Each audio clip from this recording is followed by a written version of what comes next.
Israel has struck back at Iran. That was according to 3 Reuters sources on Friday.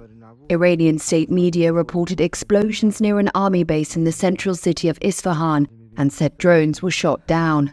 Reports said nearby nuclear facilities in Natanz, which the West suspects are involved in developing atomic weapons, were not damaged. The apparent strike comes days after Iran fired hundreds of drones into Israel in retaliation for the attack on the Iranian embassy in Damascus in Syria. Most of Iran's drones and missiles were downed before reaching Israeli territory. There was no comment from Israel on the reports of an attack. Iran's Foreign Minister Hossein Amir-Abdollahian on Thursday had told the United Nations Security Council that Israel should refrain from any action.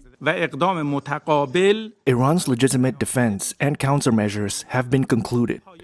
Therefore, the Israeli regime, the terrorist Israeli regime, must be compelled to stop any further military adventurism against our interests. Certainly, in case of any use of force by the Israeli regime and of violating our sovereignty, the Islamic Republic of Iran will not hesitate a bit to assert its inherent right to give a decisive and proper response to it, to make the regime regret its actions. Iran state media says flights have been suspended over several cities.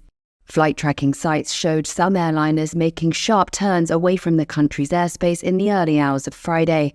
Israel had warned it was going to retaliate against Iran's April 13th missile and drone attack.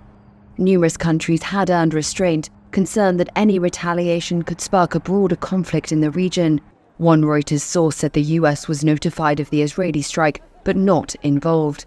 Iran's president has said the country would deliver a severe response to any attack on its territory.